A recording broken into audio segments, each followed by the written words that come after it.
Tell me about Bonaventure. Why'd you start Bonaventure? Yeah, I think some of the greatest stories happened by accident.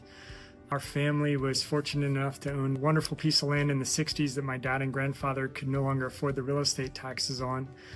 And instead of selling it, which is what most people would have done, they partnered with a company that was like a Bonaventure of 1960.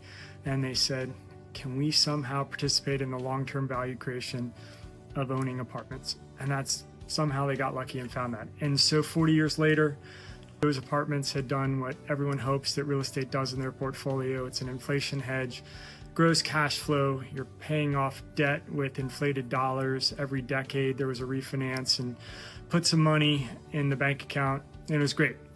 However, those partners become a huge company, and our family's single crown jewel was not being shepherded, and that property needed $5 million of capital, and we didn't have $5 million. And so we needed a solution.